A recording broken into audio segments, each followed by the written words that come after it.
Technical युग में जहाँ बहुत सारे वायरलेस टेक्नोलॉजीज़ के हम यूज़ कर रहे हैं, वहाँ पर नियर फील्ड कम्युनिकेशन को भी कहीं न कहीं बढ़ावा दे रहे हैं। एक समय था जब जो चीप फ़ोन हुआ करते थे उसमें इस तरह की सुविधाएँ होती थी नियर फील्ड कम्युनिकेशन। लेकिन अब इसी नियर फील्ड कम्युनिकेशन की बात करें तो गूगल पे और एप्पल आईफ़ोन भी इन चीज़ों को प्रमोट कर रहा है। सो किस तरीके से नियर फील्ड कम्युनिकेशन काम करता है and how it is promoting the Google पे एंड एप्पल आईफोन के जो सिस्टम है वो एनएफसी से प्रमोट किए जा रहे हैं, that all the entire discussion I will do here. ये साइंस एंड टेक्नोलॉजी का लेसन है and this the lesson number 88 and you all guys know very well जितने भी साइंस और इन्वायरमेंट से रिलेटेड करंट अपडेट्स होते हैं, इसके अलावा हेल्थ से रिलेटेड अपडेट्स होते हैं, उनके सारे लेसन्स मैं आपको लगातार बनाता रहता हूँ, लगातार देता रहता हूँ। दिस माई लेसन नंबर 88 और इसके पहले मैंने आपको 87 लेसन्स आपको करा दिए हैं। उम्मीद करता हूँ आप सारे लेसन्स को लगातार देखते आ रहे हैं। 2022 के पेपर में भी तकरीबन 5-6 क्वेश्चन आपको इन्हीं लेसन से मिल गए हैं, सीधा का सीधा आपके पेपर में, जो कि साइंस और इन्वायरमेंट से जुड़े थे। Before going to start the lesson I would like to introduce myself. My name is doctor Ravi Agrahi. I have done my PhD from IIT Delhi. मेरी एक इंस्टीट्यूशन है पूर्वांचल IAS के नाम से गोरखपुर में, where I am taking the classes for science for the UPSC and state PCS examinations. I am taking your classes for science tech environment. पिछले 18 सालों से I am taking classes for civil service examinations. मेरी 2 किताबें आती हैं, तो one is on science and tech, second is on environment. ये दोनों मैकग्रा हिल से पब्लिश होती हैं। मेरा टेलीग्राम चैनल आप स्क्रीन पे दे सकते हैं, t.me/Ravi UPSC_Academy। यहाँ पर आपको मेरे PDF मिल जाते हैं, सारे के सारे। PDF के अलावा आपको मेरे जो वीडियो लिंक्स होते हैं वो भी मैं लगातार आपको यहाँ पर शेयर करता रहता हूँ। मेरा प्रोफाइल है academy.com/RaviP_2010। यहाँ पर आपको मेरी प्लस की क्लासेस मिल जाती हैं और प्लस के अलावा आपको मेरी स्पेशल क्लासेस भी मिल जाती हैं। ये special classes they are free for all of you. मेरा कोड रवि UPSC है। Doing joining any courses, if you people are using the Ravi UPSC code, you will get extra 10% discount. आगे बढ़ते हैं। इंडिया के बेस्ट एजुकेटर जो UPSC CSE की classes लेते हैं वो आपको अनअकैडमी पर लाइव क्लासेस लेते हुए मिल जाएंगे and their highly experience faculty for civil service examination in India. तो आप सबके लिए एक अच्छा ऑप्शन है। सिविल सर्विसेज अगर आप जाना चाहते हैं तो आप इन सारे टीचरों की क्लासेस आप लाइव सुन सकते हैं। मेंस का एक मेंटरशिप प्रोग्राम है जो हम लेकर आए हैं 2022 के लिए, जहाँ पर UPSC CSE लर्नर्स के लिए है, और यहाँ पर आपको 1 मंथ एक्सटेंशन भी दिया जा रहा है प्लस सब्सक्रिप्शन के साथ। लाइव मेंटरशिप आपको मिल जाती है टॉप एजुकेटर्स के साथ। आंसर राइटिंग प्रोग्राम में भी काफ़ी हेल्प हो जाती है। अगर आप इसे ज्वाइन करना चाहते हैं तो इस QR कोड को स्कैन करें और सीधा आप जाकर इसे इनरोल कर लें। Y N academy is the best option. इसके कई रीज़न हैं जो मैं आपको स्क्रीन पर बता सकता हूँ। Widest choice for the educators, आपको बहुत सारे ऑप्शंस एजुकेटर्स के मिल जाते हैं यहाँ पर। फ्लेक्सिबिलिटी चांसेस मिल जाते हैं कोर्सेज के। अनलिमिटेड व्यूज़ ऑफ लेक्चर्स मिल जाते हैं। डेडिकेटेड डाउट सॉल्विंग सेशंस हो जाते हैं। प्रिंटेड कॉम्प्रिहेंसिव नोट्स भी हम आपको यहाँ देते हैं। इसके अलावा आप ट्यूटर के साथ आसानी से लाइव मेंटरशिप पे भी हो सकते हैं, मेंटोर के साथ। और a part of daily answer writing practice भी आपको यहाँ मिल जाता है। 178 प्लस टॉपर्स हैं जो 2021 में कहीं ना कहीं किसी न किसी तरीके से they have taken a help from the Unacademy. UPSC CSE test series जो आप स्क्रीन पे देख सकते हैं, जो आपकी प्रिपरेशन में काफ़ी हेल्प करने वाला है in the right direction, right approach के साथ। आपको आपके जनरल स्टडीज़ के लिए उपलब्ध ऑप्शन दोनों ही टेस्ट सीरीज़ के लिए आपको दिए जा रहे हैं।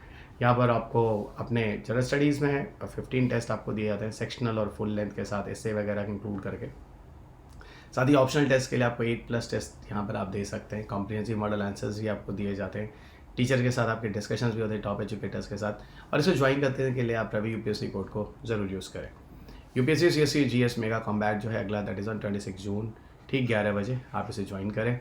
30% क्वेश्चन करीब आप अब देखिए तो 22 के MCQs में आपको यहीं से मिले हैं, सीधा जो हमारे कॉम्बैट में लिए गए थे। 50 क्वेश्चन 60 मिनट्स में लेकर यहाँ हम आपके सामने आते हैं और यहाँ आपके जो टॉप एजुकेटर्स जो होते हैं अनअकैडमी के, वो आपके टेस्ट पेपर्स वगैरह को बनाते हैं। Here you will get the opportunity to get the lot of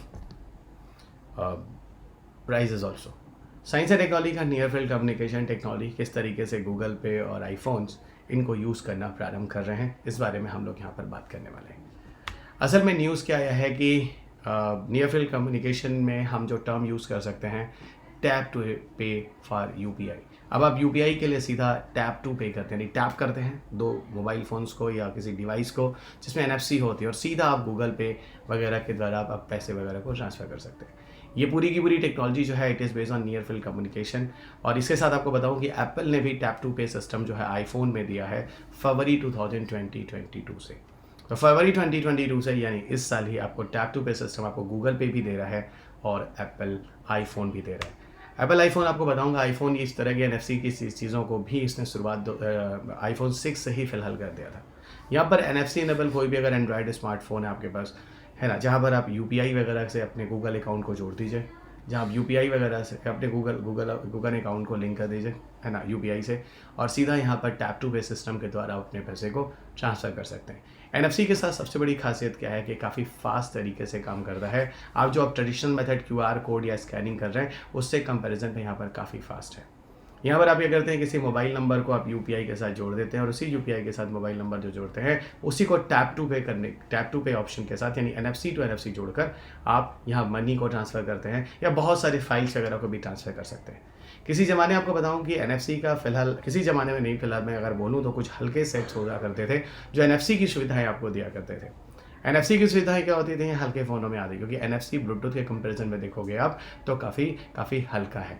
NFC में अगर देखो तो इसकी फ्रीक्वेंसी कम है in comparison to Bluetooth. NFC में देखो तो डेटा ट्रांसमिशन स्पीड कम है इन कंपैरिजन टू ब्लूटूथ। इसीलिए जो हल्के फ़ोन हुआ करते थे, सस्ते फ़ोन हुआ करते थे, वो NFC टाइप की सुविधाएं दिया करते थे। और अब यही चीज़ें देखो कितनी इंटरेस्टिंग है कि अब ये हाई-फाई फ़ोन्स होते हैं, वो जैसे आईफोन तरह के फ़ोन वगैरह भी, गूगल वगैरह पे करने के लिए भी अब वो NFC की टेक्नोलॉजी को यूज़ करने की बात करते हैं। NFC अगर वास्तविकता में बताऊं तो ये it is a short range technology है, काफ़ी कम दूरी के लिए it is use for the short range wireless connectivity. जो भी NFC इनेबल जो डिवाइसेस होते हैं, जो आपके स्मार्टफोन वगैरह पाए जाते हैं ना, उनके द्वारा या टैबलेट्स के द्वारा, कोई वेरेबल डिवाइसेस है, नहीं, घड़ी आ जाती है या बहुत सारे इस तरह के डिवाइसेस आ जाते हैं, पेमेंट कार्ड्स वगैरह, किसी डिवाइस को कम्युनिकेशन के लिए आप नियर फील्ड कम्युनिकेशन की सुविधा का यूज़ करते हैं। ओके, इन सब जगहों पे आप नियर फील्ड कम्युनिकेशन की सुविधा का यूज़ करते हैं, लेकिन याद रखिएगा यहाँ डिस्टेंस बहुत कम होनी चाहिए। ओके, इसके अलावा एक चीज़ बता दूँ, आप जैसे आपको बिल पे करना है, किसी बिजनेस कार्ड वगैरह में कुछ एक्सचेंजेस करने हैं, कोई कूपन वगैरह डाउनलोड करना है, किसी रिसर्च पेपर वगैरह को शेयर करना है, इन सारी चीज़ों में आप NFC को यूज़ कर सकते हैं। यहाँ पर आप एक पिक्चर में देख सकते हैं, आप NFC के थ्रू यहाँ पर समझाने की कोशिश की जा रही है। अगर हम NFC की हिस्ट्री पर जाएँ तो NFC फ़िलहाल पेमेंट कार्ड इंडस्ट्री के लिए शुरुआत की गई थी। पेमेंट कार्ड इंडस्ट्री के रूप में इसकी शुरुआत की गई थी, और इस बारे में बताऊँ, यहाँ न्यूमरस इंडस्ट्री जो वर्ल्ड वाइड है उन्होंने इसको उपयोग को किया था। NFC ड्राइव्स जो पेमेंट सर्विसेज है गूगल वॉलेट और एप्पल पे द्वारा जो अब शुरुआत हुई है उसी बारे में बात करना चाह रहा हूँ। आपको वास्तविकता में बताऊँ तो NFC पूरी तरह से रेडियो फ्रीक्वेंसी आइडेंटिफिकेशन पर काम करता है, RFID। जैसे आपने फास्टैग वगैरह सुना होगा, फास्टैग वगैरह में भी आपको क्या मिलता है, RFID ही मिलती है, एग्जैक्टली उसी तरह से भी काम करता है। और ये रेडियो फ्रीक्वेंसी के माध्यम से टैग एंड ट्रैक प्रोडक्ट्स के द्वारा ये आसानी से कनेक्ट हो जाता है। ट्रैक एंड टैग प्रोडक्ट्स के द्वारा विद इन अ स्टोरी आसानी से कनेक्ट हो जाता है। तो ट्रैक एंड टैग तो आप समझते ही हैं ना, आपने कोई टैग लगा दिया और उसको आपने ट्रैक कर दिया, किससे, RFID मीटर से। अरे भाई, आपने सेंसर में गए होगे, बिग बाजार में गए, वहाँ क्या होता है, एक पूरा का पूरा बारकोड रीडर्स होता है, उसको आप RFID से रीड कर देते हैं। अब बात ये होती है कि NFC काम कैसे करता है। NFC पूरी तरह से अगर हम बात करें तो मैग्नेटिक कपलिंग के द्वारा करता है। आपको पता है एक टॉपिक और आता है सर, मैग्नेटिक रेजोनेंस कपलिंग, जहाँ पर वायरलेस इलेक्ट्रिसिटी की बात होती है। वो मैं आपको कभी किसी लेसन में पढ़ाऊंगा, इलेक्ट्रिसिटी या वायरलेस इलेक्ट्रिसिटी के बारे में। पर यहाँ you must be know about magnetic coupling तकनीकी से ये NFC जो होता है वो काम करता है सेंटर और रिसीवर के बीच में सिग्नल्स के लिए। यहाँ पर इलेक्ट्रोमैग्नेटिक फील्ड जनरेट किया जाता है, और इसी इलेक्ट्रोमैग्नेटिक फील्ड में एक्चुअल में क्या होता है, डेटा को ट्रांसफर किया जाता है। लेकिन एक बात बता दूं, NFC जो होता है बहुत ही कम डिस्टेंस के लिए होता है। यहाँ दो डिवाइस को एक दूसरे के इतने करीब लाते हैं, जो डिस्टेंस कितनी होती है, अप टू 10 सेंटीमीटर। तो 10 सेंटीमीटर तक तो आपको इसको जोड़ने के लिए डिस्टेंस चाहिए। उसके बाद इसको 20 सेंटीमीटर तक भी आप रखते हैं तो डेटा ट्रांसफर हो रहा होता है, 1 मीटर तक भी डेटा ट्रांसफर हो रहा होता है। इसका मतलब आप सोच सकते हैं कि अगर टैप टू टैप अगर करना है तो दो डिवाइस को एक दूसरे के बहुत करीब लाना होगा, और एक बार कनेक्ट होने के बाद थोड़ी दूरी पर रखेंगे, then still the data can be transfer. लेकिन हाँ, 1 मीटर से ज़्यादा डिस्टेंस पर आप इसको यूज़ नहीं कर सकते। ये क्वेश्चन आपके पेपर में 2016 के आसपास भी NFC पर UPSC प्रीलिम्स में क्वेश्चन पूछे गए हैं। ओके, ये भी ध्यान रखिएगा। पर हाँ, यहाँ पर आपको बताऊँ, यहाँ पूरी तरह से फिजिकल टच करने की ज़रूरत नहीं है। कुछ सेंटीमीटर की दूरी पर भी आप मोबाइल फ़ोन्स को या किसी डिवाइस से जोड़कर फिर डेटा ट्रांसफ़र स्टार्ट कर सकते हैं। यहाँ पर इस पिक्चर में मैंने कोशिश की आपको दिखाने के लिए कि असल में जो NFC सिस्टम होता है वो कैसे काम करता है। यहाँ मैंने एक स्मार्टफोन दिखाया है जिसमें NFC रेडियो है, यहाँ दूसरा दिखाया है जिसमें रीडर है। ओके, करना क्या है इसमें, यहाँ पे देखिएगा, स्मार्टफोन जो NFC वाला ये है और रीडर जो NFC वाला ये है। ओके, लूप इंडक्टर एंटीना होता है इसके अंदर भी लूप इंडक्टर एंटीना होता है। करते क्या, इन दोनों मोबाइल फ़ोन को जब हम एक दूसरे के बहुत करीब आते हैं, इनके एनएफसीज़ वगैरह क्या होते हैं, एक दूसरे से कनेक्ट हो जाते हैं। पर याद रखिएगा, यहाँ पर एक एक्टिव मोड में होता है और एक पैसिव मोड में होता है। जब भी हम NFC to NFC data transfer करते हैं तो एक एक्टिव मोड में होता है और दूसरा पैसिव मोड में डिवाइस होता है। एक्टिव मोड में कहने का मतलब है कि पावर कंजम्पशन कर रहा होता है, और पैसिव मोड का मतलब होता है ये पावर कंजम्पशन नहीं कर रहा होता है। तो ये कितना इंटरेस्टिंग है, एनएफसी के टाइम में सिर्फ एक ही फ़ोन की बैटरी का कंजम्पशन आपको देखते हुए मिलेगा। जो मैं आपको यहाँ समझाने की कोशिश करता हूँ, किसी टिपिकल एनएफसी सिस्टम में अगर जाइएगा तो एक एक्टिव एनएफसी डिवाइस मिलेगा, एक पैसिव एनएफसी डिवाइस मिलेगा और एक होस्ट कंप्यूटर एप्लीकेशन मिलेंगे। ओके, अब यहाँ पर होता क्या है, यहाँ पर एक्टिव स्टेट और पैसिव स्टेट के बीच स्विचिंग कराई जाती है। रेडियो फ्रीक्वेंसी के द्वारा स्विचिंग कराई जाती है किसी मैग्नेटिक फील्ड के अंदर। ओके, मैग्नेटिक फील्ड के अंदर, ठीक है। अब यहाँ पे एक चीज़ और मैं बता दूँ आपको, बहुत पीछे मैंने कहा तो वीडियोस आपको बनाए होंगे जहाँ पर मैंने आपको मैगलेव टेक्नोलॉजी के बारे में बात किया होगा, जिसे हम कहते हैं मैग्नेटिक लेविएशंस।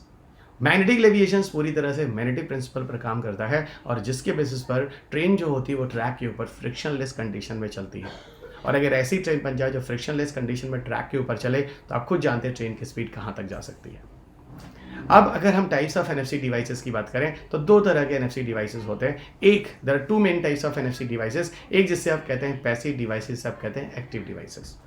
एक्टिव मैंने आपको अभी बोला जहां पर पावर सोर्सेज होते हैं, और ये वही होते हैं those can send and receive the data bye switching between the normal active and passive state.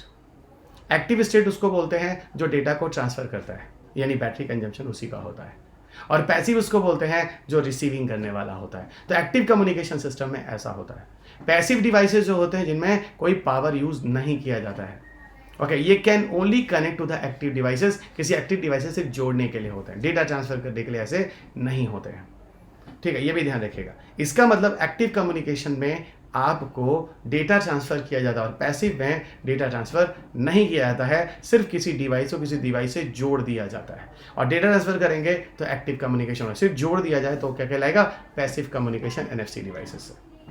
Mode of operations पे अगर जाते हैं तो आप इसको डिफरेंट जगहों पे देख सकते हैं, जैसे आप रीडर या राइटर के केसेस में, ओके, आप किसी दूरी से आप कुछ लिख कर और डेटा को आप किसी कंप्यूटर में सेव कर सकते हैं, या किसी दूरी से आप डेटा को रीड कर सकते हैं आसानी से। पीयर टू पीयर होता है, यहाँ पूरी तरह से फिजिकल प्रॉक्सिमिटी होती है, थोड़ा सा डिस्टेंस रखते हैं और एकदम इनक्रिप्ट टू इनक्रिप्ट डेटा यहाँ ट्रांसफर होता है, यहाँ पे पूरी तरह से सेफ्टी होती है। ओके, कार्ड इमुलेशन वगैरह में भी इस तरह को यूज़ करते हैं, कैश और मोबाइल फ़ोन की तरह। वायरलेस चार्जिंग में भी हम इसका यूज़ कर सकते हैं। वायरलेस चार्जिंग में भी आपको बताऊं, हम मैग्नेटिक रेजोनेंस कपलिंग ही यूज़ करते हैं। यहाँ पे भी हम मैग्नेटिक रेजोनेंस कपलिंग ही यूज़ करते हैं।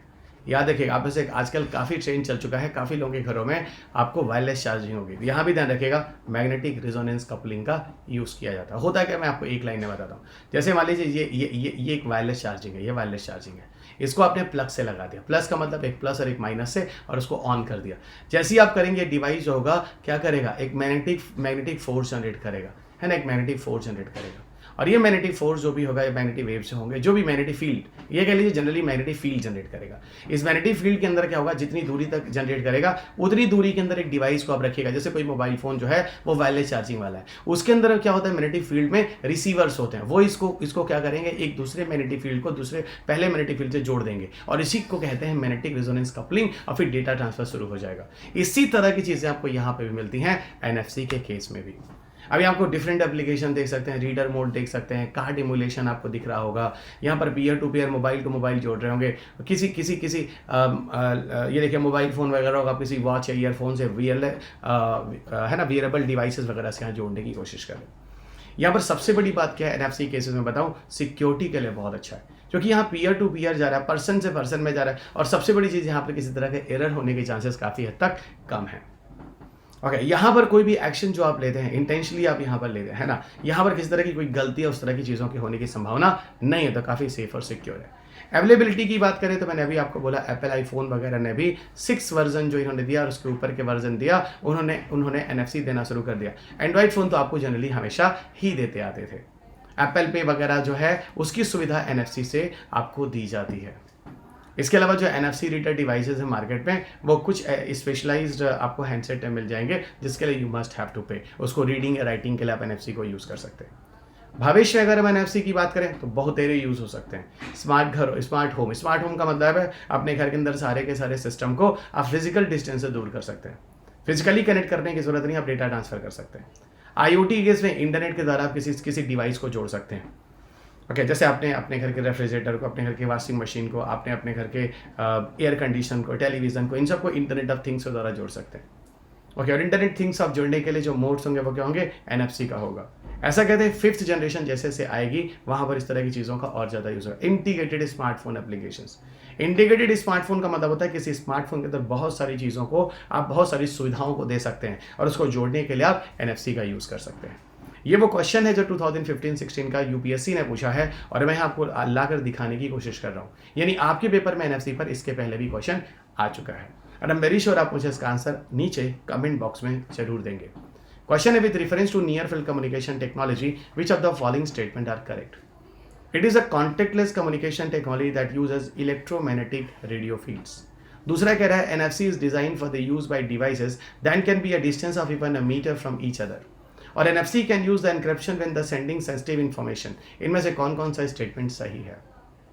याद रखिएगा, जोड़ने के लिए आपको 4-5 सेंटीमीटर ही चाहिए और अप टू 15 to 20 सेंटीमीटर तक आप यहाँ पर क्या कर सकते हैं, यहाँ पर आप डेटा ट्रांसफर कर सकते हैं। तो यहाँ थोड़ा सा ध्यान रखिएगा, यहाँ पर एक जगह पर आपको कंफ्यूज करने की कोशिश की जाएगी, ठीक है। और जो आपको आंसर है फिलहाल आपको मैं बताऊँ तो इसके आंसर्स में आपको बताऊँ तो फिलहाल आपको फिर बता रहा हूँ कि एकदम पीयर टू पीयर होता है, इसमें डिस्टेंस होता है ज़्यादा नहीं होता है, ठीक है। 1 मीटर का डिस्टेंस फिलहाल यहाँ पर कभी सक्सेसफुल नहीं हो सकता है। फिलहाल मैंने भले ही यूज़ कर दिया, लेकिन क्वेश्चन के हिसाब से आप ध्यान रखिएगा 1 मीटर का डिस्टेंस फिलहाल ऑथेंटिक नहीं होगा। अगर आप क्वेश्चन के कॉम्बिनेशन के हिसाब से जाएंगे तो आपको आंसर सही मिल जाएगा। यानी NFC के लिए कई ऑफिशियल जगहों पे मैक्सिमम 20 सेंटीमीटर तक का ही डिस्टेंस देखा गया है, लेकिन जुड़ने के लिए इसमें 4 से 5 सेंटीमीटर तक की ही बात की गई है।